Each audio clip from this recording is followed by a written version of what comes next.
हरे कृष्णा। आप सभी भक्तों का हार्दिक स्वागत है शुक्रवार ये नित्य श्रीमद् भगवद गीता कक्षा में। तो अभी हमारा जो गीता का क्लास चल रहा है उसमें हम छठे अध्याय पे पहुंच चुके हैं।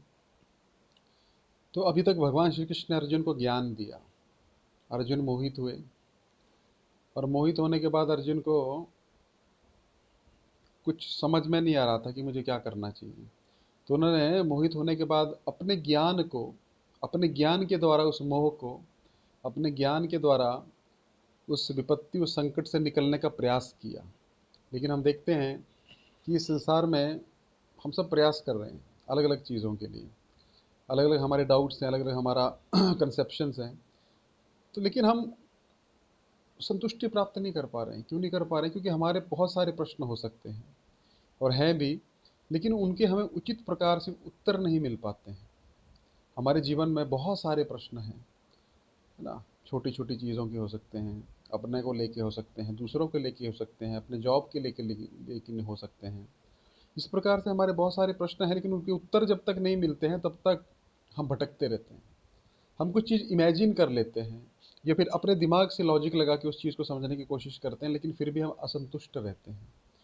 तो वही अर्जुन कर रहा है। अर्जुन युद्ध के क्षेत्र में है, लेकिन अर्जुन युद्ध के लिए ही वहीं वहाँ पे आया है। लेकिन अर्जुन युद्ध को टालने के लिए हर संभव प्रयास कर रहा है कि मैं युद्ध ना करूं। इसलिए उसने बहुत सारे लॉजिक्स दी। हमने वो लॉजिक्स देखे थे 5 लॉजिक देखे थे प्रथम अध्याय में। उसने हमने एक बार चर्चा किया था। पहला दया, दूसरा मैं भोग नहीं कर पाऊंगा अगर सब मर जाएंगे तो, क्योंकि उनके लिए तो हम जीत रहे हैं राज्य को। तीसरा हमारे कुल का नाश हो जाएगा। चौथा हमें पाप लगेगा। और पांचवा मैं अनिर्णयी हूँ, मैं कुछ निर्णय नहीं ले पा रहा हूँ कृष्ण। तो हम कैसे युद्ध करेंगे? हम युद्ध नहीं करेंगे, युद्ध से भागने का हमको बहाना चाहिए। तो कृष्ण ने भी देखा कि अर्जुन बोले जा रहे हैं, तो कृष्ण ने भी कुछ कहा नहीं। लेकिन जैसे ही कृष्ण अर्जुन ने देखा कि मैं इन प्रश्नों के उत्तर खुद नहीं ढूंढ सकता हूँ, मेरे जीवन में मुझे सहायता की आवश्यकता है ना। जब तक हम ये सोचते हैं कि मैं खुद कर लूँगा और मुझे किसी सहायता की आवश्यकता नहीं है, तब तक हम दुखी रहते हैं। कुछ काम है जो हम कर सकते हैं, कुछ काम है जो हम नहीं कर सकते हैं। हमें हमारे घर में हम देख सकते हैं, हमारी डे टू डे लाइफ में हम देख सकते हैं कि हमें बहुत सारी चीज़ों की सहायता की आवश्यकता पड़ती है। हमारे घर में इलेक्ट्रिसिटी का कुछ बिगड़ जाता है, पंखा बिगड़ गया, तो ऐसा नहीं है हम खुद ही उसको खोल के बनाने लग पड़ते हैं। अगर जानकारी है तो हो सकता है बना सकते हैं, लेकिन कितने लोग बना सकते हैं? 100 में से 1-2 लोग। बाकी लोगों को इलेक्ट्रिशियन की सहायता की ज़रूरत पड़ेगी। तो हमने जितने जल्दी उसको स्वीकार करेंगे उतने जल्दी हमारा पंखा ठीक हो जाएगा। उसी प्रकार हमारा फ्रिज बिगड़ जाए, हमारी वॉशिंग मशीन बिगड़ जाए, हमारा एसी बिगड़ जाए, तो हम मैकेनिक को बुलाते हैं, क्योंकि हमें उसकी जानकारी नहीं है, हमें उसका कुछ लिमिटेड ज्ञान है। तो वहाँ पे हम जितनी जल्दी शरणागत होंगे किसी व्यक्ति के, उतना जल्दी हमारे उस समस्या का समाधान हो जाएगा। उसी प्रकार हो सकता है हमें फाइनेंस की जानकारी ना हो, उसके लिए हम सीए को हायर करते हैं, सीए को पैसा देते हैं, वो हमारी फाइनेंस की पूरी प्लानिंग करता है जो भी उसको है।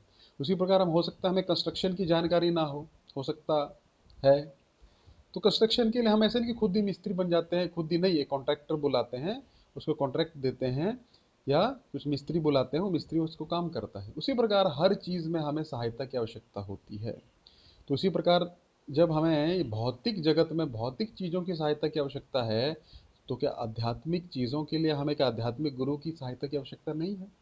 जो चीज़ हमारी इंद्रियों से परे है, बाकी चीज़ें तो हम इंद्रियों से देख सकते हैं, सुन सकते हैं, महसूस कर सकते हैं, है ना, सूंघ सकते हैं, टच कर सकते हैं, स्पर्श कर सकते हैं। उसके लिए अगर हमें इंसानों की आवश्यकता है, सहायता की आवश्यकता है, तो जो चीज़ हमारे इमेजिनेशन से परे है, पांचों इंद्रियों के ज्ञान से परे है, आध्यात्मिक ज्ञान, उसके लिए हमें सहायता की आवश्यकता नहीं है क्या? उसके लिए हमें शरणागति की आवश्यकता नहीं है क्या? बिल्कुल है। तो उसी प्रकार अर्जुन ये बात को समझ चुके, और अर्जुन ने दूसरे अध्याय के 7वें श्लोक में भगवान श्री कृष्ण की शरण ले ली। कार्पण्य दोषोपहत स्वभाव पृच्छामि त्वां धर्म सम्मूढ़ चेतः यश्रेयशानिशितं ब्रूहि तन्मे शिष्यस्ते हम शाधि माम त्वां प्रपन्नम। अर्जुन ने तुरंत श्री कृष्ण की शरण ली, है ना। क्या कहा? कार्पण्य, हे कृष्ण, कार्पण्य, मुझ में कृपणता आ गई है। कृपणता का अर्थ है एक व्यक्ति के पास वो चीज़ है लेकिन फिर भी उसका प्रयोग नहीं कर रहा है अपने सुख के लिए, दूसरों के सुख के लिए, दूसरों के लिए, उसको कृपण कहा गया है। मान लीजिए कोई व्यक्ति, उसके पास 500 रुपया है, लेकिन वो भूखा मर रहा है। क्यों? कि मेरा पैसा खर्च हो जाएगा। उसको कहा गया है पैसा नहीं है अलग बात है, लेकिन उसके पास पैसा है और फिर भी वो नहीं कर पा रहा है या नहीं करना चाहता है, तो क्या होगा? उसको कृपण कहा गया है। तो उसी प्रकार हम देखते हैं कि कृपणता, अर्जुन को कृपणता, अर्जुन ने इस चीज को स्वीकार किया। क्या स्वीकार किया? कि हे कृष्ण, मुझ में कृपणता का दुर्गुण आ चुका है ना? मुझ में क्या आ गया है? कृपणता का दुर्गुण आ चुका है, और मैं समझ पा रहा हूं, लेकिन मैं अपने प्रयास से इससे बाहर नहीं निकल सकता हूं। यही होता है गुरु का लक्ष्य। जब एक अच्छा शिष्य वो है जो समझ जाए कि नहीं भाई, हम अपनी इच्छा से, अपने प्रयास से हम इस चीज से बाहर नहीं निकल सकते हैं, इसलिए हमको क्या करना चाहिए? गुरु की शरण लेनी चाहिए। तो अर्जुन समझदार था, फुली ट्रेंड था। अर्जुन ने तुरंत शरण ले ली भगवान की। और शरण लेने के बाद क्या कहा अर्जुन ने? कि हे कृष्ण, मुझ में कृपणता का दुर्गुण आ चुका है और मुझे पता है कि मैं गलत कर रहा हूँ, लेकिन फिर भी मेरे पास इतनी पावर नहीं है कि मैं इसको मैं खत्म कर सकूं, है ना? तो उसी प्रकार कृष्ण जो थे, कृष्ण एक आध्यात्मिक गुरु हैं, वहां पे मित्र भी हैं। लेकिन मित्र और शिष्य के बीच में बातचीत नहीं हो सकती। आप अपने फ्रेंड की बात सुनेंगे तो आप अपनी फ्रेंड की बात को क्या क्या करेंगे बताइए? काट देंगे उसकी बात को। क्यों? क्योंकि वो आपका फ्रेंड है। इसी प्रकार कृष्ण कहा, अर्जुन, है ना, तुम मुझे अपना गुरु बना रहे हो, लेकिन तुम तो मेरे मित्र हो ना। तो अर्जुन बोलता है, और जाओ, मैं तो आध्यात्मिक गुरु नहीं हूँ। आध्यात्मिक गुरु तो हैं व्यासदेव हैं, उस समय व्यासदेव के पास जाओ। अगले ही श्लोक में 2.8 में अर्जुन बोलता है कि हे कृष्ण, नहीं, आपके सिवा मेरे दुख का, मेरे इस संशय का कोई भी समाधान नहीं कर सकता है। अगर मुझे तीनों लोगों का, अपि त्रिलोक के राज्य से किम नु ही मही कृते, अगर मुझे इन तीनों राज्यों का राजा भी बना दिया जाए, और कैसा राज्य हो जिसमें कोई शत्रु ना हो, इवन स्वर्ग में भी शत्रु है, इंद्र के पद को भी खतरा है। क्यों है? क्योंकि इंद्र जो है उसको हमेशा डर लगा रहता है, कोई असुर आक्रमण कर दे, को तपस्या करने लग पड़े, तो इंद्र को सबसे ज्यादा डर लगता है। तो अगर मुझे तीनों लोकों का राज्य भी प्राप्त हो जाए, वो भी कैसा? निर्वैर, कोई किसी का मेरे प्रति वैर नहीं है, तब भी ये दुख को मुझे कोई मिटा नहीं सकता है। सोचिए अर्जुन कैसी स्थिति में है। कभी कभी हमारा एग्जाम होता है ना? एग्जाम होता है स्टूडेंट्स लोगों का, तो कुछ पढ़े नहीं है और उनको टेंशन बहुत है, फाइनल एग्जाम चलने वाला है, कल फाइनल में फेल होने वाले हैं, तो उनका पूरा साल बर्बाद होने वाला है, घर वालों ने पैसा भी लगाया है। मान लीजिए बाहर घूम रहा है, उसको कितना दुख है, वो जल रहा है एक आग में कि कल मैं फेल होने वाला हूँ। और वहां पे देखता है दूर एक कुत्ता है, कुत्ता आराम से एक रेती पे, ठंडी रेती में सो रहा है आराम से। तो सोचता है यार, मेरे से अच्छा तो उस कुत्ते का जीवन है ना? कितना अच्छा होगा अगर मुझे सब कुछ भी प्राप्त हो जाए इस टाइम पे, अच्छी से अच्छी आइसक्रीम प्राप्त हो जाए, अच्छे से अच्छा मुझे पिक्चर का टिकट प्राप्त हो जाए, लेकिन मेरे इस दुख का कोई नाश नहीं कर सकता, इतना मैं दुखी हूँ, है ना? होता है ना ऐसा? तो वो व्यक्ति उस कुत्ते को सुखी देख रहा है, वो स्टूडेंट। उसी प्रकार अर्जुन बोलता है, कृष्ण, मेरे दुख का कोई इलाज नहीं कर सकता, केवल आप कर सकते हैं, इसलिए मैंने आपकी शरण ली है। तो कृष्ण समझ गए शरणागति पूर्ण है। जब तक शरणागति पूर्ण नहीं होगी, गुरु जी आपको कुछ बताएंगे नहीं। भले आपसे मिलेंगे जुलेंगे, हंसेंगे, मजाक करेंगे, सब कुछ करेंगे, लेकिन शरणागति नहीं है। बताने के बावजूद तो बताना भी चाहें तब भी आप सुन नहीं पाएंगे, क्योंकि बोल के नहीं सुना जाता है, मन की आंखों से देखा जाता है, मन से सुना जाता है, हृदय से सुना जाता है। जो चीज हृदय से सुनी जाती है वो अंदर जाती है। सुनते तो सब कुछ, सब कोई है, लेकिन वो अंदर नहीं जाएगा जब तक पूर्ण शरणागति, श्रद्धा नहीं होगी उस व्यक्ति में। तो इसलिए कृष्ण ने बोला भाई, श्रद्धा चेक करने के लिए उनको टेस्ट किया। तो अर्जुन की श्रद्धा पूर्ण है? बोले नहीं प्रभु, आप ही हमारे दुख का समाधान कर सकते हैं। कृष्ण बोले ओके। तो कृष्ण ने बोलना शुरू किया और शुरू में ही अर्जुन को डांट दिया। अर्जुन, अशोच्यान अनुशोच्यस्तम प्रज्ञावादांश भाषसे गतासून गतासूष्य नानुशोचन्ति पंडिता, पंडितों जैसी बातें कर रहे हो, तब से लेक्चर दिए जा रहे हो, ये हो जाएगा, वो हो जाएगा, लुप्त पिंडोदन दक क्रिया, पिंडदान का लोप हो जाएगा, ये हो जाएगा, लेकिन तुम मूर्ख हो। तुम उस चीज के लिए शोक कर रहे हो जो इसलिए वो कभी ना कभी मिटने वाली है। हम लोग कितना भी प्रयास करें, शरीर को बचा नहीं सकते हैं, या किसी दूसरे के शरीर को नहीं बचा सकते हैं, है ना? यदि आप प्रयास भी करें कि शरीर बच जाए, नहीं बचेगा। आप कितना भी हट्टा कट्टा रखिए इसको, इसका मतलब ये नहीं है कि आप अच्छे शरीर को मत रखिए, लेकिन मैं बता रहा हूँ वो एक दिन जर्जर होके खत्म होगा। कल मैं पढ़ रहा था इस संसार की सबसे वृद्ध एक लेडी थी, बुढ़ी बुढ़ी थी, 116 साल, 116 ईयर्स की एज में ब्राजील में कल उसका देहांत हो गया, है ना? देहांत तो हुआ क्योंकि हमारा मैन्युफैक्चरिंग डेट के दिन ही हमारी एक्सपायरी डेट डाल दी गई है, तो पक्की बात है। तो शरीर को कितना भी अच्छा रखो, एक्सीडेंट में मर जाओगे। एक्सीडेंट में कितनी भी अच्छी गाड़ी लो, हार्ट अटैक से मर जाओगे, अंदर थोड़े कोई कर सकता है। हार्ट अटैक का कितने बच्चा फिटनेस टेस्ट करो, है ना, आप बैठे होंगे, ऊपर से छत गिरे, छत के नीचे दब के मर जाओगे, आग से जल के मर जाओगे, पानी में डूब के मर जाओगे, कहाँ बच सकता है कोई। तो हम सोचते हैं बच जाएंगे, हम ये करा लेंगे वो करा लेंगे, नहीं करा सकते। तो कृष्ण अर्जुन को बोलते हैं, अर्जुन कितनी मूर्खों वाली बात कर रहे हो, ये शरीर मिटने ही वाला है, तो उसके लिए शोक कर रहा है। द्रोण मर जाएंगे, भीष्म मर जाएंगे, मेरे भाई मर जाएंगे, मेरे संबंधी मर जाएंगे, ये तो मरने वाले हैं। तो प्रभु मरने वाले हैं तो इसका मतलब क्या है, ऐसे ही मार दे? नहीं, ऐसे नहीं, ये धर्म युद्ध में मरेंगे। क्योंकि ऐसा नहीं था जब सारी चीजें फेल हो जाती हैं तो युद्ध एक लास्ट में एक ऑप्शन बचता है ना। साम दाम दंड भेद सब कुछ अपना लिया, लेकिन कुछ नहीं हुआ तो लास्ट में युद्ध करना पड़ता है ना। शास्त्र में देखा गया है, भगवान विष्णु भी युद्ध करते हैं, भगवान श्री कृष्ण युद्ध करते हैं। क्यों करते हैं? क्योंकि लास्ट ऑप्शन ही वही है। पहले बातों से समझाओ, नहीं मानता है, अलग अलग प्रलोभनों से समझाओ, प्रलोभन दो, समझाओ बुझाओ, साम दाम दंड भेद, लेकिन नहीं मानता तो युद्ध जो है अवश्यम भावी है, युद्ध हिंसा करनी पड़ेगी, क्योंकि हिंसा से ही फिर अहिंसा की स्थापना होती है। ओके, तो कृष्ण क्या बोलते हैं अर्जुन को कि तुम आत्मा का ज्ञान लो अर्जुन। आत्मा के ज्ञान के बिना आपका भक्ति टिकेगा नहीं, ना तो आप सही से कर्म कर पाएंगे। अगर आपको आत्मा का ज्ञान है तब भी वो ज्ञान जो है आप ले रहे हैं कि नहीं यार एक दिन हमको सब कुछ छोड़ के जाना है, हम शरीर नहीं, हम आत्मा है और भगवान श्री कृष्ण का अंश है। मेरे बहुत सारे जन्म हो चुके हैं, ये भी मेरा एक जन्म है, ये भी पता नहीं कब खत्म हो जाए, कोई गारंटी है क्या, है ना। तो मुझे क्या करना है, मुझे भगवान श्री कृष्ण या सबसे पहले मुझे ये जाना मैं हूँ कौन। हमको यही पता नहीं है, हमारे सबसे बड़ा प्रश्न यही है, इसीलिए सब आइडेंटिटी क्राइसिस यहीं से चालू होता है। हमारे जितने भी प्रश्न हैं वो यहीं से चालू होते हैं। मैं कहाँ था पहले, अभी मेरी उम्र 30 ईयर्स है, मैं 30 साल पहले कहाँ था, या फिर मैं मरने के बाद कहाँ जाऊँगा। जो अभी वो मर गया वो कहाँ गया, ये मेरे रिश्तेदार मर गया वो कहाँ गया, उसका जॉब इधर रह गया, उसका धंधा उसका इधर रह गया, उसका बंगलो इधर रह गया, उसकी गाड़ी इधर रह गई, फिर क्या हुआ, उसने जो सहारा किया वो खत्म। यही हमारे प्रश्न होते हैं। तो भगवान श्री कृष्ण सबसे पहले अर्जुन को ज्ञान देना प्रारंभ करते हैं गीता का। तो गीता का ज्ञान जो है अगर हम नहीं लेंगे तो क्या होगा। गीता का सबसे पहला ज्ञान है हम शरीर नहीं, हम आत्मा है। हमारा शरीर उधर ही पड़ा है, बोलते चलो चलो भाई दबाओ इसको या फिर जलाओ इसको या दफनाओ जो भी करना है। क्यों? अरे शरीर तो उधर ही पड़ा है यार, शरीर से तुम्हारी मित्रता थी ना, देखो उसको। नहीं, शरीर नहीं, शरीर के अंदर एक शरीरी था जो शरीर को चला रहा था। जैसे आप सब अपने अपने घरों में बैठे हुए हैं, लेकिन हम आपके घर से थोड़े बात कर रहे हैं, आपका घर तो है वहां पे, लेकिन हम आपसे बात कर रहे हैं, आपने ज्वाइन किया हुआ है ना। लेकिन घर हमको लग रहा है कि घर दिख रहा है, लेकिन घर नहीं है वो, आपके लिए इस गीता का संदेश हो रहा है। घर के अंदर जो शरीरी है, घर के अंदर जो मालिक है, उसी प्रकार इस शरीर के अंदर जो शरीरी है उसको किसी ने नहीं देखा है। मैं जो हूँ मुझे कोई नहीं देख पा रहा है, आप मेरा शरीर देख रहे हो खाली। हाँ प्रभु जी ऐसे हैं वैसे हैं, उनका नैन नक्श ऐसा है, शरीर देख रहे हो। मेरे को कोई नहीं देख पा सकता, इवन मैं भी नहीं देख पा रहा हूँ अपने आप को। उस लेकिन जब हम अपने आप को देखने लग पड़ते हैं, उसको श्री कृष्ण बोलते हैं गीता में, उसको आत्म साक्षात्कार का ज्ञान कहा गया है। तो इसी प्रकार हम जिस व्यक्ति से मिलते हैं उसको कहाँ देख पा रहे हैं, हम लोग नहीं देख सकते। हम अपने माता पिता को देख रहे हैं क्या? नहीं, वो शरीर उधर ही है।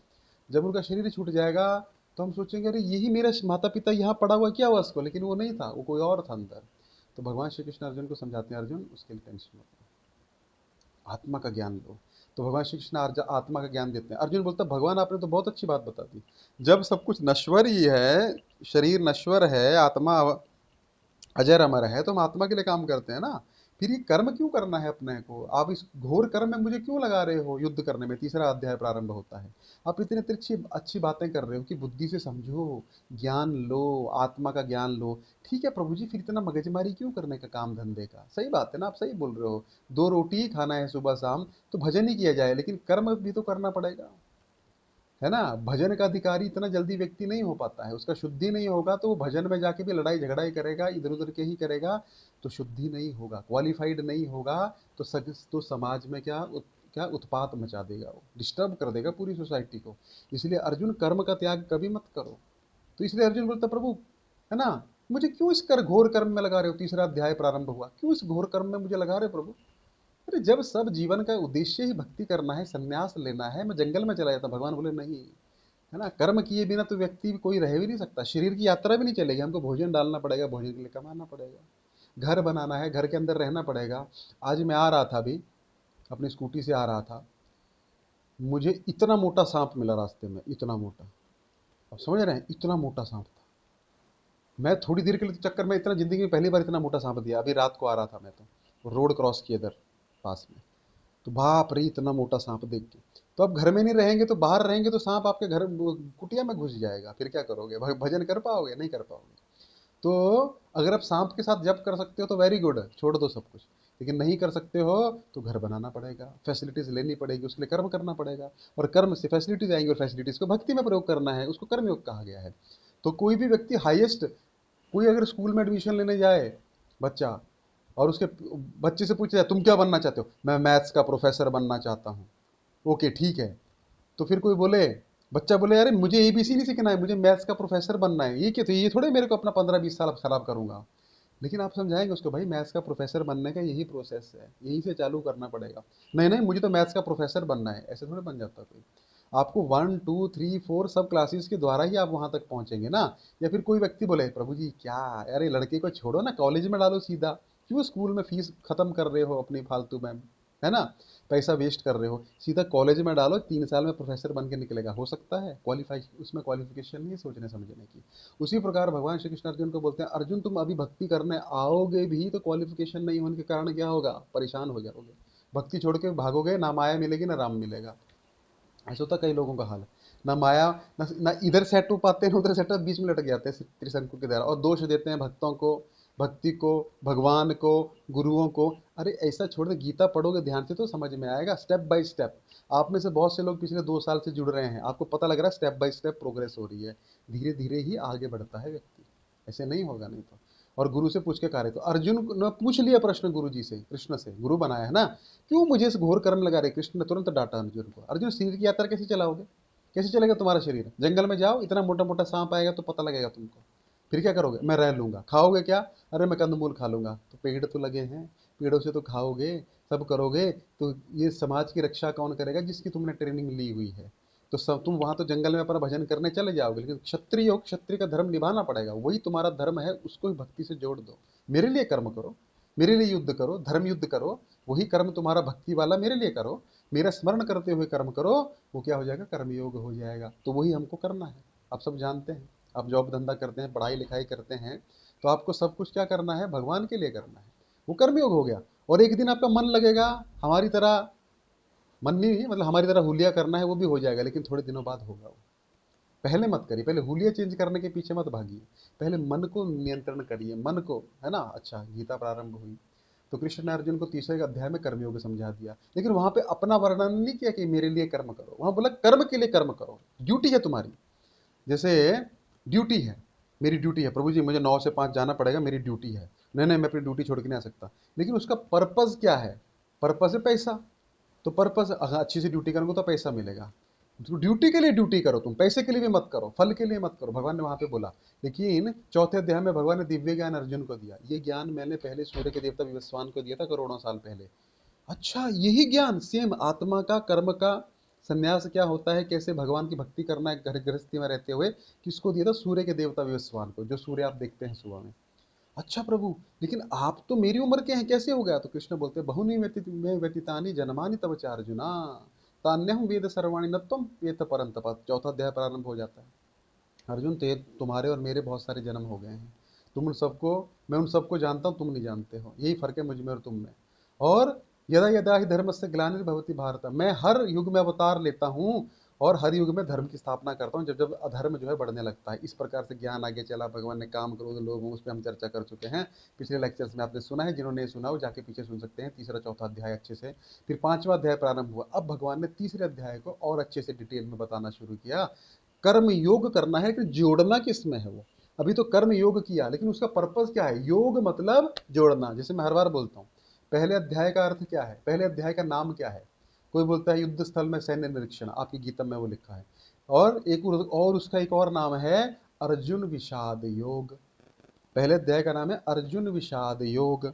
प्रभु जी अर्जुन विषाद योग क्या क्या मतलब हुआ, अरे विषाद मतलब दुखी, अर्जुन विषाद, अर्जुन को दुख हुआ ना पहले अध्याय में, योग, ये योग कैसे बन गया, कर्म योग सुना है, ज्ञान योग सुना है, ध्यान योग सुना है, अष्टांग योग सुना है, ये विषाद योग क्या होता है। अरे दुख से भगवान से जुड़ने वाला, अर्जुन का दुख हुआ, हम सबको दुख हुआ, अगर हम भगवान से जुड़ते हैं उस दुख के कारण वो योग हो जाएगा, समझ रहे हैं ना। अगर हमको दुख हुआ, अर्जुन विषाद योग, अर्जुन को विषाद हुआ, उसने भगवान श्री कृष्ण की शरण ली और योग के द्वारा भगवान से जुड़ गया, उसको कहा गया अर्जुन विषाद योग। तो उसी प्रकार कर्म योग, आप जॉब धंधा कर रहे हैं, लोहे की फैक्ट्री में काम करते हैं, प्लास्टिक की फैक्ट्री में काम करते हैं, दुकान चलाते हैं, घास काटते हैं, भैंस पालते हैं, गाय पालते हैं, कुछ भी करते हैं, उसको भगवान को अर्पण कर दो, फल को अर्पण कर दो। और उससे भी बेहतर है, फल तो अर्पण किया ही किया, मेरा नहीं है, फल बांधता है ना, हमने इसमें चर्चा किया था। तो अगर फल बांधता है, इस शरीर में कैसे रहो अर्जुन, 5वें अध्याय भगवान ने बताया। जिस प्रकार से घर के अंदर व्यक्ति रहता है ना, वो घर नहीं है। टैक्सी के अंदर व्यक्ति बैठा है, टैक्सी चला रहा है, बोलते टैक्सी इधर आओ, वो टैक्सी नहीं है, वो जानता है टैक्सी अलग है, मैं अलग है। उसी प्रकार अपने इस शरीर में रहो और जानो हम 9 द्वार की देह में हैं। 9 द्वार की ये देह है। 9 द्वार, जैसे किला रहता है ना, आपने किला देखा होगा, उसमें द्वार है ना 2, उसी प्रकार इस किला है हमारा, एक दुर्ग है ये हमारा, उसमें 9 द्वार हैं, उसके अंदर आत्मा रहती है। और उस 9 द्वारों के द्वारा आत्मा जो है विभिन्न विभिन्न कार्य करती है ना। तो मैं तो हूं ही नहीं, ये शरीर इधर रहने वाला, किला अलग है, किले में रहने वाले अलग है कि नहीं है ना। किला अलग है, किले में रहने वाले अलग हैं। उसी प्रकार इस शरीर के अंदर शरीर ही रहता है।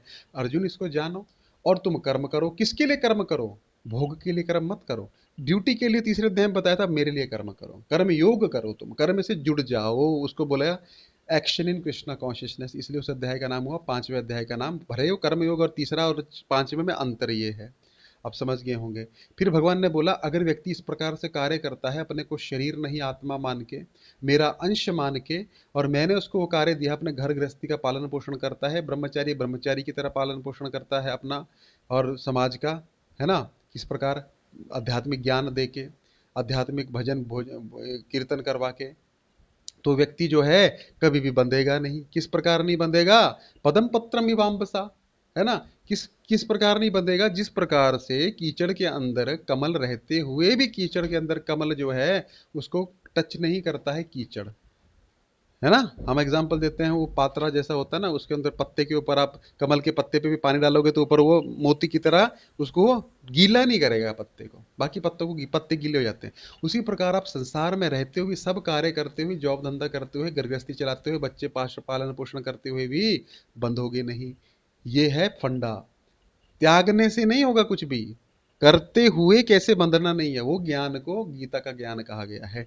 गीता का मर्म ही यही है, गीता और कुछ नहीं है। अपना सब कार्य करते हुए हमको कैसे बंधना नहीं है, क्या है, कैसे हमको बंधना नहीं है, और कार्य को छोड़ना नहीं है, कार्य को हमको करते हुए सब कार्य करना है, और उसके फल को त्याग करना है। फल का अर्थ है उसके भोग में लिप्त नहीं होना कि मैंने ये बनाया, मैंने अंदर से हमेशा ये जान के रखना है कि ये जो कर्म है, ये मैंने भगवान की इच्छा से किया, इसका जो फल प्राप्त हुआ मुझे प्राप्त हो रहा है, लेकिन ये भगवान की कृपा से प्राप्त हो रहा है ना। तो इसी प्रकार हम क्या करना चाहिए, हमें ये ज्ञान है 5वें अध्याय का। अच्छा, भी सारा ज्ञान हो गया। हमने देखा है कुछ विद्यार्थी होते हैं, मेहनती बहुत होते हैं, क्लास भी ढंग से सुनेंगे, होमवर्क भी करेंगे, लेकिन जैसे एग्जाम आएगा वैसे सब, या जैसे कुछ बताने के लिए बोलेंगे तो नर्वस हो जाएंगे। तो भगवान जानते हैं, अर्जुन को मैंने ज्ञान दिया आत्मा का, अर्जुन को मैंने ज्ञान दिया कर्म का, अर्जुन को मैंने ज्ञान दिया कर्म योग का, अर्जुन को मैंने ज्ञान दिया किसका, है ना, अर्जुन को मैंने ज्ञान दिया आत्मा का, कर्म का, कर्मयोग का, दिव्य ज्ञान दिया कि मैं ही सबका, यदा यदा हि धर्मस्य ग्लानिर्भवति भारत, सब ज्ञान दिया कि नहीं दिया, हाँ दिया। अब अर्जुन इसको भूल जाएगा, क्योंकि जब तक हमारा माइंड फोकस नहीं होगा ना, कॉन्सेंट्रेटेड नहीं होगा ना, तब तक हम उस चीज को कर नहीं सकते हैं। बहुत से लोग हैं बहुत ज्ञानी हैं, बहुत से लोग हैं बहुत अच्छे आर्टिस्ट हैं, बहुत से लोग हैं बहुत अच्छा हर कला में हैं, लेकिन उस कला को ट्रांसलेट नहीं कर पाते, उनके माइंड में रह जाती है। वैसे काम नहीं चलने वाला है। जो व्यक्ति अपने कर्मों को, अपने विचारों को एक्शंस में नहीं ला पाता है, व्यक्ति हास्य का पात्र बनता है। उस व्यक्ति को सब लोग हंसते हैं, बड़ा बड़ा बात बोलते हैं ना, बड़ा बड़ा यार ये तो बस ख्याली पुलाव बनाता है बैठ के, है ना। पुलाव मतलब, अब मैं बासमती राइस लाया डी मार्ट से, अब मैंने भिगो दिया, अब मैं ड्राई फ्रूट्स लाया, ड्राई फ्रूट भी भिगो दिया, अब किशमिश भीग रहा है, अब दाल चीनी निकाली मैंने, टमाटर काटा मैंने, है ना, ख्याली पुलाव बन रहा है ना। टमाटर काटा, अब मैंने उसमें मूंगफली डाली, अब मैंने तेल डाला, तेल गर्म हुआ, उसमें मैंने अदरक जीरा डाला, उसमें मैंने टमाटर डाल दिया, टमाटर पक गया, उसके बाद मैंने उसमें किशमिश डाला, उसमें मैंने कटी हुई गाजर लाया है मार्केट में, वो भी डाल दी। उसके बाद मैंने गोभी डाल दी। उसके बाद मैंने चावल डाल दिया। उस चावल को मैंने भूंजा। उसके बाद मैंने पानी डाला। उसके बाद मैंने मसाला डाले। उसके बाद मैंने कुकर बंद कर दिया। और उसके बाद मैं बैठ गया। अब मेरा पुलाव बन रहा है। इसको बोलते हैं खिलाओ, ख्याली पुलाव। उससे कुछ नहीं होने वाला। जो व्यक्ति एक्शंस करता है, भले वो कुछ भी लाए, बासमती भी या चावल भी लेके आए तो चावल तो खा लेगा। तो इसीलिए कुछ करेंगे तब कुछ होगा, है ना। कुछ करेंगे तब कुछ होगा, नहीं तो नहीं होगा। आप समझ रहे हैं ना। तो इसीलिए अर्जुन को जो ज्ञान दिया गया वो सारे अगर मानसिक स्तर पे रहेगा, जैसे बहुत सारे भक्त होते हैं क्या करते हो पता है, ज्ञान सुनेंगे सब कुछ करेंगे कुछ नहीं। 20-20 साल हो जाते हैं करेंगे कुछ नहीं। क्यों नहीं करेंगे? क्योंकि वो मानसिक रह गया, ज्ञान अंदर गया ही नहीं, एक्शंस में आया ही नहीं। इसलिए भगवान ने याद करिए चौथे अध्याय में कहा था, चौथे 34वें श्लोक में, तद विधि प्रणिपाते न परिप्रश्न न सेवया उपदेक्ष्यन्ति ते ज्ञानम ज्ञान तत्वदर्शिनः। जब तक गुरु की शरण नहीं लोगे तब तक सेवा नहीं कर पाओगे। सेवा एक बहुत गुह्य रहस्य है। गीता का ज्ञान हो सकता है अर्जुन, तुमको गीता का ज्ञान होगा, जब तक युद्ध नहीं करोगे तब तक वो किसी काम का नहीं है गीता का ज्ञान, क्योंकि अंतिम उपदेश ही ये इतना समझाने का कि युद्ध करो। उसी प्रकार बहुत सारे भक्त होते हैं, माला वाला करते हैं कि नहीं पता नहीं, लेकिन गुरु के अधीन सेवा नहीं करेंगे तो वो ज्ञान जो है वो खाली ख्याली पुलाव की तरह है बस। उसको खा नहीं पाओगे कभी भी, क्योंकि ख्याली पुलाव में तो बहुत अच्छा 5 स्टार का बना दिया लेकिन खा नहीं पाओगे। इसलिए मानसिकता में कई व्यक्ति फंस जाते हैं, मेंटली फंस जाते हैं। उसी प्रकार क्या हुआ, अर्जुन मेंटली नहीं फंसना चाहिए। मैं बता रहा था, अभी मैंने एक सेमिनार लिया एक बड़ी कंपनी में, उसमें मैंने बताया there is a difference between focus and concentration. Focus क्या है प्रभु जी? फोकस नहीं बनता है। फोकस का अर्थ पता क्या है? एक आदमी स्टेज पे नाच रहा है, आपने देखा होगा उसमें एक फोकस लाइट होती है ना, लाइट होती है ना उस पे, कि भाई लाइट में वो आदमी दिख रहा है, उस पे फोकस कर रहा है, मेन जो डांसर रहता है उसको फोकस बोलते हैं। कॉन्सेंट्रेशन का अर्थ है फोकस तो आपने कर लिया, अपनी जिंदगी में मुझे करना क्या है, मुझे भक्ति करनी है, ठीक है प्रभु, लेकिन कॉन्सेंट्रेशन नहीं है तो नहीं कर पाओगे। जब करने जैसे बैठोगे फोकस है प्रभु जी, जब करना है सुबह उठना है मेरे को, सुबह उठ भी गए, जब करने के लिए फोकस भी है, नहाए धोए जब करने बैठे, लेकिन कंसंट्रेशन चाहिए। लॉन्ग टर्म फोकस को कंसंट्रेशन कहा जाता है। क्योंकि अभी 1-1.5 घंटा माला से मन नहीं हटाना है, फोन साइड में रख देना है, ब्रह्म मुहूर्त में उठना है, उसके लिए कंसंट्रेशन चाहिए। उसमें लोग फेल होते हैं, है ना। ऐसा नहीं है, सब में क्षमता है, भगवान ने सबको यूनिक बनाया, सब में कुछ ना कुछ क्षमता है, इसलिए वो कमा पुता रहा है, नहीं तो कौन किसी को खाना देता है, को सैलरी देता है ऐसा। लेकिन कामयाब वही व्यक्ति होता है, फोकस होने से भी काम नहीं चलेगा। सब लोग फोकस है, हमको अमीर बनना है, हमको बड़ा आदमी बनना है, फोकस है ना। कभी कभी फोकस टूट टूट के होता है। कंसंट्रेशन कौन है? जो रात दिन सोचता है, उसके लिए प्रयास करता है, एक्शंस करता है, और फेल होने पे भी क्या होता है, हिम्मत नहीं हारता है। अगर उसको धक्का भी लगता है, गिरता भी है, तो ऐसा नहीं सोचता है कि अरे हो गया, वो बोलता है यार ये तो पार्ट ऑफ लर्निंग था, तभी तो मैं आगे बढ़ूंगा। हमको क्या, आप किसी भी चीज़ में हाथ डालेंगे सब में सक्सेस मिला क्या आज तक? ऐसा होगा क्या? ऐसा कभी होता है क्या? किसी के साथ हुआ क्या? जितने सक्सेसफुल आदमी हो क्या एक ही बार प्रयास किया और सक्सेस हो गए क्या? जो आदमी कंसंट्रेशन से काम करता है, भक्ति में मुझे गीता समझ में आएगी, मैं लगा रहूंगा, वो व्यक्ति कामयाब होगा। आपको पता है, जैसे अभी अभी हम छठे चैप्टर पे पहुंचे, उसको कंसंट्रेशन कहा गया। तो अर्जुन को अभी कृष्ण कंसंट्रेशन की टेक्निक्स बता रहे हैं, क्योंकि मन को जिसने विजय कर लिया उसने भगवान को प्राप्त कर लिया। भगवान कहीं दूर है ही नहीं, भगवान हमारे साथ में ही, बस मन नियंत्रण में नहीं, मन भागता रहता है। भगवान आपके पास में बैठे हैं लेकिन आपका मन भाग रहा है इधर उधर उधर। आपके सामने सॉल्यूशन है, लेकिन कभी कभी क्या होता है, देखो दिमाग पजल होता है ना, कभी भी देखना, सामने छुरी पड़ी है, आपको छुरी चाहिए सब्जी काटने के लिए, पूरी दुनिया ढूंढ लोगे लेकिन सामने छुरी पड़ी हुई दिखेगी ही नहीं। क्यों नहीं दिखेगी? कि इसलिए कि छुरी छुप गई, छुरी वहीं पे है, सॉल्यूशन वहीं पे है, लेकिन हमारा दिमाग जो है वो कॉन्सेंट्रेशन नहीं है, फोकस नहीं है। इसी प्रकार अर्जुन को भगवान श्री कृष्ण छठे अध्याय में ध्यान योग के बारे में बता रहे हैं। अन्यथा सारा ज्ञान बेकार है। क्यों बेकार है? जो चीज यूज ही नहीं हो सकी उसका फायदा क्या है, बताइए मेरे को। आपको रॉकेट साइंस का पूरा ज्ञान है, लेकिन रॉकेट बनाने के लिए जब दिया तो वो फेल हो जा रहा है, तो उसका फायदा क्या है बताइए। आपको पूरा ज्ञान है, देखो मुझे पूरा पता है, आधा किलो चावल लगेगा, इतना मसाला लगेगा, लेकिन बनाना नहीं आता है। किचन आपको मैंने बेस्ट दे दिया, 5 स्टार किचन फैसिलिटी दे दिया, लेकिन आपको खाना बनाने नहीं आता, तो किचन क्या करेगा? करेगा कुछ? आपको खाना बनाना आता है, भले ही आपको टूटा फूटा कमरा दिया और इंग्रेडिएंट भी आपको कम ज़्यादा हैं, तब भी आप पेट भर लोगे। उसको ज्ञान क्यों, उसको विज्ञान कहा गया है। विशेष प्रकारेण ज्ञान को विज्ञान कहा गया। तो हमको ज्ञानी नहीं बनना, हमको विज्ञानी बनना है। उस ज्ञान को, गीता के ज्ञान को अपने जीवन में ट्रांसलेट करना है, जीवन में उतारना है। जब तक उतरेगा नहीं तब तक किसी काम का नहीं है, ना तो आपको ज्ञान होगा। खाली गीता के रट्टा श्लोक मार लिया। एक बार प्रभुपाद जी के पास एक आदमी आया, प्रभुपाद जी को बोलता है, स्वामी जी मैं पूरी गीता का ना 700 श्लोक ना 48 मिनट में बोल सकता हूँ। प्रभुपाद बोले वेरी गुड। लेकिन प्रभुपाद बोले उसमें कोई बड़ी बात नहीं है। क्या 48 मिनट के लिए गीता के अनुसार जी सकते हो? मन मना भव मद भक्तो मध्य जिमाम नमस्कुरु। भगवान के भक्त बन सकते हो? भगवान को जो खा रहे हो भोग लगा सकते हो? 48 मिनट के लिए भक्ति करनी है, नाम जप कर सकते हो? नहीं, वो नहीं कर सकता। क्या फायदा तुम्हारे गीता के ज्ञान का? वो तो किसी को भी रट्टा मार के याद हो जाएगा। उससे थोड़े होता। ज्ञान को विज्ञान में परिवर्तित करने के लिए कॉन्सेंट्रेशन चाहिए। और चौथे अध्याय में वो बता दिया गया है कि जब तक गुरु के अधीन सेवा नहीं करोगे, उनके जाके वो सेवा में आपको नहीं लगाएंगे, तब तक भूल जाओ विज्ञानित हो पाओगे। नहीं तो वही मेंटल प्लेटफॉर्म पे कोई सोल्यूशन नहीं मिल पाएगा। 20-20 साल भक्ति कर लो, 20-20 साल मंदिर से जुड़ लो, कुछ नहीं होने वाला है, पक्की बात है। लेकिन जैसे गुरु की कृपा प्राप्त होगी, वो ज्ञान ज्ञान विज्ञान के रूप में परिवर्तित होकर अपने आप आपको राह मिलने लग पड़ेगी। तो उसके लिए भगवान श्री कृष्ण ने छठा अध्याय प्रारंभ किया। क्या कहा भगवान ने? सन्यासी का लक्षण कहा था, हमने उस पर चर्चा की थी। छठे अध्याय का पहला श्लोक अपने अपनी गीता में सब लोग देखेंगे। श्री भगवान उवाच अनाश्रितः कर्म फलम कार्यम कर्म करोति यः स सन्यासी च योगी च न निर्अग्निर्न चाक्रियः। अर्जुन, तुम सन्यासी की डेफिनेशन समझो पहले। अनाश्रितः कर्म फलम कार्यम कर्म करोति यः, जो अपने कर्म कर्म करता है लेकिन कर्म फल में आश्रित नहीं है, अनाश्रित है। उस कर्म फल के लिए कार्य नहीं कर रहा है, वो सिर्फ सेवा के लिए कार्य कर रहा है मेरे लिए, या फिर अपनी ड्यूटी के लिए कार्य कर रहा है। कर्म योग भी हो सकता है और भक्ति योग भी हो सकता है, एक ही कर्म के द्वारा। तो या तो वो कर्म के फल के लिए नहीं, कर्म के लिए कर्म कर रहा है, मेरी ड्यूटी है। और या तो फिर मेरे लिए कर्म कर रहा है, उस फल को मुझे अर्पण कर रहा है। स सन्यासी च योगी च, वही सन्यासी है, वही योगी है।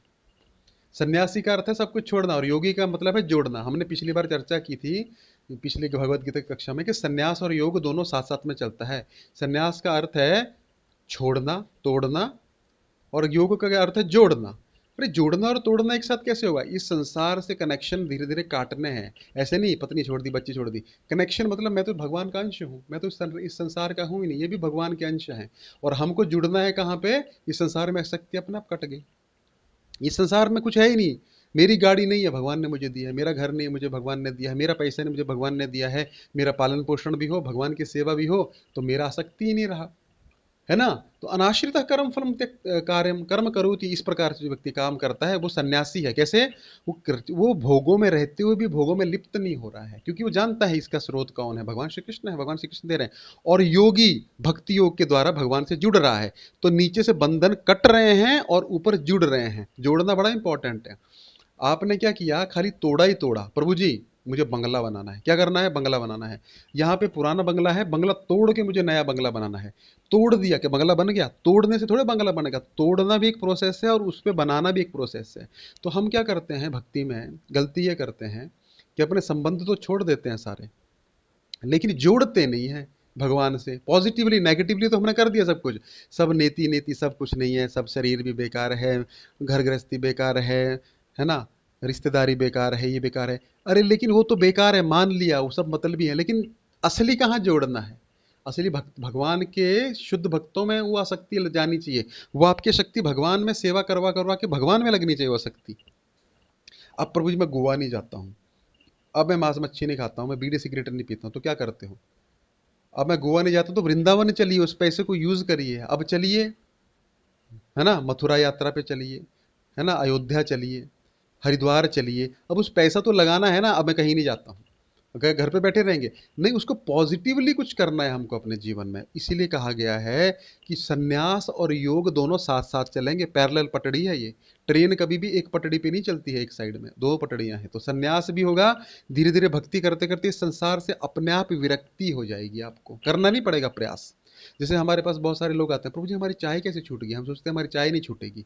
हमने कभी छोड़ने को बोला ही नहीं, हमने बोला आप सत्संग में आते रहिए बस, है ना। हमने क्या बोला?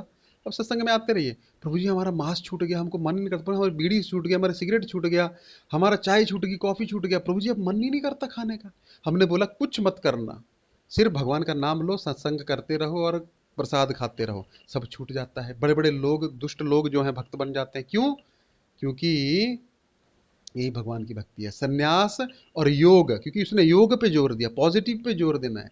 अगर हम अपने माइंड में ये चीज़ बोलेंगे ना, ये नहीं करना है, नहीं करना है, तो वही करेंगे पक्का। और हम बोलेंगे नहीं यार, उसके बारे में सोचेंगे नहीं, और अपने दिन में बोलेंगे हमको वहाँ करना है, हमको भक्तों का संग करना है, तो नेगेटिव विचार आएंगे नहीं। लेकिन सारा दिन अकेले बैठ के सोचते रहोगे, नेगेटिव नहीं सोचना है, नेगेटिव तो नेगेटिव ही सोचोगे। नेगेटिव नहीं, हमको पॉजिटिव सोचना है, नेगेटिविटी अपने आप छूट जाएगी। हमको क्या करना है, प्रभु जी अंधेरे में नहीं रहना है, अरे लाइट जला के रखो, अंधेरे का सवाल ही नहीं है। उसी प्रकार नेगेटिविटी का एग्जिस्टेंस ही नहीं है अगर पॉजिटिविटी हमारे पास है। तो हमारी बुरी आदतें हैं ही नहीं अगर हम अच्छे लोगों के साथ में अच्छे लोगों के संग कर रहे हैं तो। उसी प्रकार भगवान ने अर्जुन को क्या बोला, आप खुद पढ़िए गीता में अगर ये नहीं लिखा है तो, कि सन्यासी च योगी, सन्यासी भी वही है जो सब कुछ छोड़ दे, और योगी भी वही है जो इस प्रकार से कर्म कर रहा है। देखिए कितना सुंदर भगवत गीता है, बिल्कुल प्रैक्टिकल। लोग सोचते हैं भगवत गीता पढ़ने के लिए हमको क्या करना पड़ेगा, पता है, सब कुछ छोड़ना पड़ेगा, नौकरी धंधा छोड़ना पड़ेगा। नहीं, अर्जुन छोड़ के भाग रहा है, लेकिन अर्जुन को कृष्ण पकड़ के बोल रहे हैं सुन गीता और युद्ध कर। फिर भी लोग गीता को गलत समझते हैं। तो लेकिन समझाने वाले नहीं है तो क्या कर सकते हैं। गीता का ज्ञान जो है भगवान और गुरु की कृपा से प्राप्त होता है। रियलाइजेशन होगा, विज्ञान होगा, नहीं तो ज्ञान के स्तर पर रहेगा तो कुछ श्लोकों में सीमित होकर हो जाएगा। उसको समझा नहीं पा रहे हो, इसका मतलब आप जीवन में अप्लाई नहीं किया उसको, या आपको पता नहीं कैसे अप्लाई करना है। भगवान और गुरु की कृपा नहीं हुई अभी, इसलिए हम प्रश्नों के उत्तर नहीं दे पाते, इसलिए हम फंस जाते हैं। क्योंकि गीता का ज्ञान इतना सरल है। भगवान यहाँ बोले सन्यासी च योगी च न निरग्नि, जो अग्नि नहीं जलाए, न निरग्नि न चा अक्रिय, जो क्रियावान नहीं है, अक्रियावान है, मैं कुछ क्रिया नहीं करूंगा, या मैं अग्नि भी नहीं जलाऊंगा, यानी कि वो सन्यास और योग हो गया, वो नहीं है। असली सन्यासी और योगी वो है जो कर्म करता है, अनाश्रिता कर्म फलम कार्यम, कार्य तो करता है लेकिन फल के कार्य पे, फल के कार्य के फल पे आश्रित नहीं रहता है।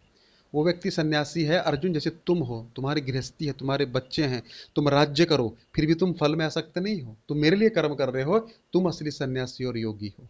और भले भले राजमहल में रहो। राजमहल में रहने से, कुटिया से रहने से वो व्यक्ति फटे कपड़े पहनने से थोड़े सन्यासी हो जाता है। एक व्यक्ति राजा के वेश में है लेकिन अंदर से उसको पता है भगवान श्री कृष्ण ने दिया है, मेरे को भगवान श्री कृष्ण का ये शरीर है, ये राज्य है, वही असली राजा है, वो सन्यासी है। क्योंकि उसको उसको उचित ज्ञान है कि मेरा है ही नहीं।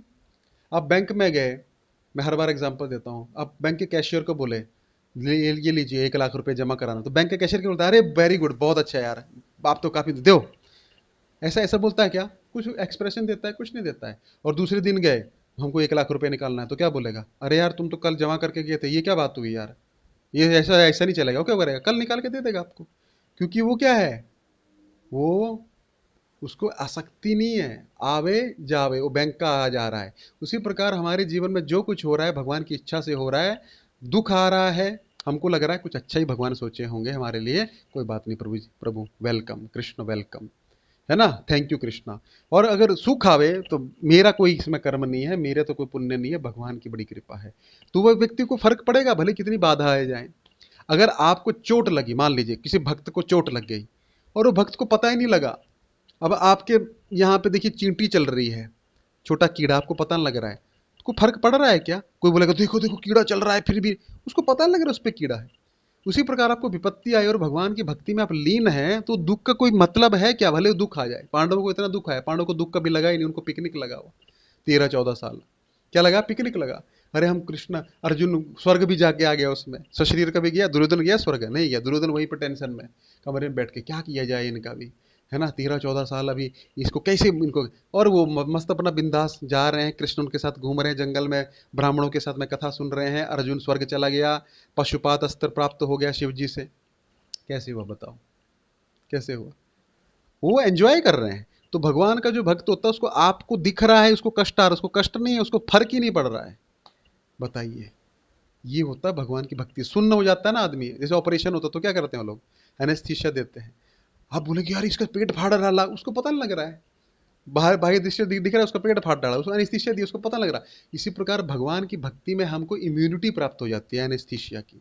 और हमको जो भी होता है, बाधाएं आते हैं, बोलते हैं देखो ये भक्त पे इतना कष्ट आ रहा है, प्रभु जी क्यों भगवान ऐसा करते हैं, अरे उसको पता ही नहीं लग रहा है। अब देखिए भक्ति में डूब के, तो ये भगवान बोल रहे हैं वही सन्यासी और योगी है अर्जुन, जो कर्म में कभी फंसता नहीं है और मेरी भक्ति में लीन रहता है। ठीक है, चलो फिर अगला श्लोक था, ये हमने कर लिए थे लेकिन फिर मैं रिवीजन कर रहा हूं थोड़ा सा। यम संन्यासमिति प्राहुर योगम च विधि पांडवा, न ही असन्यास संकल्पो योगी भवति कश्चन। कितना सुंदर भगवान बोले, यम संन्यासम इति प्राहुर, जिसको संन्यास कहा जाता है, योगम तद विधि पांडव, उसको ही योग कहा जाता है। देखिए मैं नहीं बोल रहा हूँ, गीता बोल रही है। आप बोलेंगे कि महाभानु प्रभु जी कुछ भी समझाते रहते हैं, देखिए यम संन्यासम इति प्राहुर, इससे पहले आपने सुना गीता में सब कुछ दिया है, हम पढ़ते नहीं है इसलिए मूर्खता बस हम अपने जीवन को कचरा कर देते हैं। पढ़िए गीता, यम संन्यासम इति प्राहुर, हे अर्जुन, जिसको संन्यास कहा गया है उसको योग कहा गया है। तम विधि पांडव, हे पांडव, हे पांडुपुत्र अर्जुन, जो संन्यास है वही योग है। न ही असन्यस्त संकल्पो, हाँ असन्यस्त, अब मुझे कुछ नहीं करना है ना। न ही असन्यस्त संकल्पो योगी भवति कश्चन, यानी कि जो बोलता है ना, असली है भोग की इच्छा का त्याग करना। भोग में आप रहिए, बड़े बड़े राजा भोग में रहे।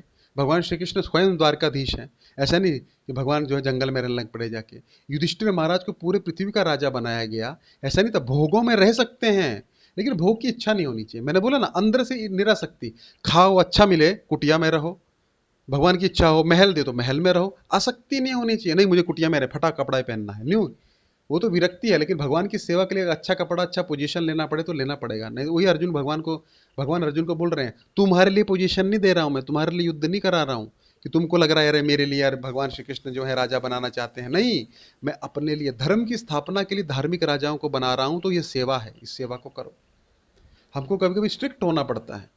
मान लीजिए हमने प्रसाद बनवाया, 300 आदमी का प्रसाद है, 350 आदमी आ गया, अब प्रसाद चल रहा है, उसमें से आधे आके अपने टिफिन भरने लग पड़े। हम बोलेंगे क्या, माता जी प्रभु जी थोड़ा रुक रुक जाइए, प्रसाद बचेगा तो आपको पार्सल हम दे देंगे, लेकिन अभी इन लोगों को खाने तो दीजिए जो खा रहे हैं अभी। नहीं नहीं नहीं, आप कैसे बात कर रहे हैं हमसे, ऐसे ऐसे थोड़े बात करते हैं, आपको तमीज नहीं है, आप भक्त बने हुए हैं, तिलक लगा के टकले होकर कंठी पहन के घूम रहे हैं, ये तो गलत बात है प्रभु जी, ये तो है। देखिए, अब उसमें हमने उसको समझाया, लेकिन नहीं समझा। लेकिन उसमें हमारा फायदा नहीं है कि हम सोच रहे हैं कि हम अपना झोला भर के ले जाएंगे, बाद में ये ले जाएगा तो हम रह जाएंगे। अरे सब भक्तों को प्रसाद मिलना चाहिए कि नहीं मिलना चाहिए, तो उसमें हमको स्ट्रिक्ट भी होना पड़ता। हमारे मन में भोग की इच्छा नहीं है, भले हम स्ट्रिक्ट हुए। उसी प्रकार अर्जुन तुमको दंडित करने के लिए स्ट्रिक्ट होना पड़ेगा, बाण चलाने पड़ेंगे, ये प्रेम से मानने वाले नहीं है, मारना पड़ेगा। लेकिन तुम मेरे लिए युद्ध कर रहे हो, इसलिए वो सन्यास ही है, क्योंकि उस सेवा के लिए हिंसा किया गया। वो योग ही है, क्योंकि तुम मेरे कहे पे कर रहे हो, तो मुझसे ही जुड़ रहे हो, मेरा ही स्मरण करके युद्ध कर रहे हो, तो योग हो गया। कितना गहरा ज्ञान गीता का है, देखिए, है ना, कितना गहरा है गीता। अगर हम गीता पढ़ेंगे, करोड़ों अरबों जन्म लगे रहेंगे ना, तब भी गीता हमको समझ, नया नया अर्थ समझ में आएगा। ये भगवान की कृपा है। तो क्या बोले, देखिए खुद पढ़ लीजिएगा ट्रांसलेशन, यम संन्यासमिति पराहुर योगम च तद विधि पांडव, तम विधि पांडव, न ही असन्यस्त संकल्पो योगी भवति कश्चना। अब ड्रेस पहना है, चोला पहना है साधु का, है ना, है ना, और क्या कर रहे हैं, अंदर है भोग की इच्छाएं। अब इंद्रियों से नहीं कर रहा है, लेकिन अंदर कर रहा है, योजना बना रहा है, इसको निपटा दूं, इसको निपटा दूं, ये मेरी भोग में बाधा है। अरे तो पहना क्यों है चोला, अब समझ रहे ना, वो नहीं बनना है अर्जुन। सन्यासी बनो, भले ही राजा का ड्रेस पहन लो, लेकिन अंदर से सन्यास होना चाहिए। लेकिन बाहर सन्यासी का ड्रेस पहन लिया और अंदर से भोग की इच्छा, वो गलत है। उसको हम समझ चुके हैं, तीसरे अध्याय में भगवान बोल चुके हैं, मिथ्याचार सोच्यते, ऐसे मिथ्याचारी मत बनो। तुम क्षत्रिय हो, तुम जंगल में जाओगे वही स्मरण करेगा, तुम्हारा धर्म है, तुम्हारा स्वभाव भी वही है, तुम नकली साधु मत बनो। अर्जुन को भी भगवान ये बोल रहे हैं, तुम युद्ध करो। तो देखिए कितना अच्छा, स्वभाव के अनुसार व्यक्ति को कार्य करना चाहिए, जैसा व्यक्ति का स्वभाव होता है वही कार्य करना चाहिए। तो उससे व्यक्ति क्या है, अपने लिए भी अच्छा करता है, सुखी रहता है, स्किलफुल रहता है, और दूसरों का भी भला करता है, क्योंकि समाज का भी कल्याण होता है। अभी जैसे हमारे हिमेश भाई जो हैं वो पेंटर हैं, अभी हिमेश भाई पेंटिंग करेंगे तो उनका ख्याति बढ़ेगा, इनके लिए भी अच्छा है, इनका धन बढ़ेगा, इनका मान बढ़ेगा, भगवान भी संतुष्ट होंगे। लेकिन ये आलू काटने बैठ जाए वहां पे, है ना, कुक बन के, वही कितना भी अच्छा कुक बन जाए, लेकिन हमको कुक नहीं चाहिए, हमको इनसे पेंटिंग करवानी है। क्यों, क्योंकि भगवान की सेवा उसमें है। तो स्वभाव के अनुसार कार्य होता है, आप समझ रहे हैं ना। तो व्यक्ति को गुरु के आदेश के अनुसार कार्य करना चाहिए, क्योंकि व्यक्ति, गुरु वही है जो व्यक्ति के स्वभाव को जाने। कृष्ण अर्जुन के गुरु हैं, इसलिए कृष्ण अर्जुन के स्वभाव को जानते हैं। अर्जुन बनना चाह रहा है साधु, लेकिन कृष्ण बोलते तुम बन नहीं सकते हो, तुम मत बनो साधु। ये है गुरु की अधीनता। तो इसीलिए व्यक्ति को अपने में कभी कभी हो सकता है अपना यूनिक क्वालिटी पता नहीं हो कि हम कौन सी सेवा करें, तो गुरु के अधीन जाएंगे तो आपको सेवा में लगाएंगे। तो इसी प्रकार ये गीता का ज्ञान है, देखिए कितना इसमें सब कुछ है ना। तो देखिए ये हो गया, ठीक है, दोनों श्लोक हमको समझ में आ गए। हम लास्ट में प्रश्न उत्तर लेंगे, जिसको अगर नहीं समझ में आएगा। हाँ, इसका हम जरा पिछली बार, अभी हम गैप नहीं करेंगे, एटलीस्ट ऑनलाइन करते रहेंगे। तो आरुरुक्षुर्मुनिर्योगम, तीसरा श्लोक, आरुरुक्षुर्मुनिर्योगम कर्म कारणमुच्यते योगारूढ़ तस्यैव शमः कारणमुच्यते। कितना सुंदर सुख मिलता है गीता के श्लोकों का उच्चारण करके, है ना, बहुत आनंद आता है। हमने तो बहुत पढ़ा है, हमको पहले पूरी गीता याद थी, अभी प्रैक्टिस नहीं रहा तो थोड़ा थोड़ा दिमाग से निकल गया, तो पहले पूरी गीता हमने याद की थी। जब भी समय मिलता था छोटी गीता गीता प्रेस की रखते थे जेब में, और बस जहाँ पे हो वहाँ पे, मान लो इंटरव्यू देने लगे, इंटरव्यू देने गए, तो इंटरव्यू देने गए तो आधा घंटा है अभी, तो गीता का श्लोक पढ़ लिया, वो रट्टा मार लिए, 5 श्लोक याद कर लिए, अर्थ पढ़ लिया, समझ लिए, इसलिए गीता दिमाग में उतर गई सारी, अभ्यास लगता है। तो ये जो श्लोक है बड़ा सुंदर है, आरुरुक्षुर्मुनिर्योगम कर्म कारणम उच्यते। मैं अगली कक्षा में आपको आरुरुक्षुर और योग रूढ़, दो प्रकार के व्यक्ति होते हैं योग में, इनके बारे में आपको समझाऊंगा। आज समय नहीं है ना। इस श्लोक को हम अगली कक्षा में प्रारंभ करेंगे 6.3 को। आरुरुक्षुर क्या होता है और योगारूढ़ क्या होता है, दोनों में अंतर हम समझेंगे, और दोनों के लिए क्या कर्म है। ये ध्यान योग प्रारंभ हुआ है, मन को नियंत्रण कैसे करा जाए। तो मन अगर आपके नियंत्रण में नहीं है तो गुरु को सौंप दीजिए, गुरु अपना नियंत्रण में कर देगा, नहीं तो क्या होगा, प्रॉब्लम हो जाएगा। मैंने बोला ना, जो व्यक्ति अपने कार्यों को ट्रांसलेट नहीं कर पाता एक्शंस में, वो व्यक्ति हमेशा निंदा का पात्र बनता है। तो इसलिए हमको क्या करना है, हमको अपने जीवन में जो हमारा ज्ञान है उसको विज्ञान में परिवर्तित करना है, वरना ये बेकार है। एक गधा है ना, गधे पे आप सोने का बिस्कुट लाद दो, उसको भारी लगेगा, या उस पर ईंट लाद दो, उसको भी भारी लगेगा, उसके लिए दोनों भारी हैं। तो हमको मूर्ख नहीं बनना है, हमको इस ज्ञान को प्राप्त करना है अच्छे से, ठीक है। तो इस ज्ञान को हम आगे बढ़ाते रहेंगे, आप सबका सहयोग लगेगा, और आप इसी प्रकार जुड़ते रहिए, और इस ज्ञान को हम आगे समझते रहेंगे। और गीता के ज्ञान को अगर हमने समझ लिया तो हमारा जीवन सार्थक है। और गीता का ज्ञान हमारी विशेष, पता नहीं भगवान का हम क्या, हमारे पे कृपा है, विशेष कृपा है भगवान की, कि हमको गीता का ज्ञान चल रहा है, इतने गहराई में हमको प्राप्त हो रहा है। और ज्ञान वही है जो जीवन में उतरे, मैंने बोल दिया, जो आप उतार सको। ज्ञान तो बहुत कुछ है, यूट्यूब पे बहुत कुछ चल रहा है, सुनने में भी अच्छा लगता है, वाह, हमको समझ में नहीं आया, मतलब कुछ कुछ भारी ज्ञान है। अरे जो समझ में आए वो ज्ञान है। तो अगर समझ पा रहे हैं और समझा पा रहे हैं, समझ लीजिए भगवान की कृपा है। तो इसलिए हमको इस ज्ञान को समझना है, अपने जीवन को सार्थक बनाना है, औरों के जीवन को भी सार्थक बनाना है। जा रे देखो तारे कहो कृष्ण उपदेश। तो हमको प्रचारक बनना है, उसके लिए बड़ा बड़ा ज्ञान की, बड़ा बड़ा श्लोक की आवश्यकता नहीं, जितना सुना उतना आगे बता दीजिए। लोगों को मंदिर लेके आइए, वो भी है, आपसे नहीं हो पाता तो वहां तक लेके तो आ जाइए। आप डॉक्टर नहीं है तो हॉस्पिटल का एड्रेस तो बता दीजिए, उनको ले तो आइए, भाई यहाँ इलाज होता है, मैं जाता हूँ, मेरा इलाज हो रहा है, तुम भी चलो, है ना। तो बता तो सकते हैं, वो भी प्रचार है, वो भी नहीं, वही प्रचार है। डॉक्टर तो हॉस्पिटल में थोड़े से ही होते हैं, बाकी तो रेफरेंस से आते हैं लोग, हाँ भाई चलो उधर अच्छा है। या टीचर, स्कूल में आप नहीं पढ़ा सकते तो स्कूल का एड्रेस तो बता दो, ये स्कूल है भाई, यहाँ पे टीचर है, पढ़ाते हैं, तुम्हारा जीवन सफल हो जाएगा, वही प्रचार है। ऑनलाइन जोड़िए लोगों को।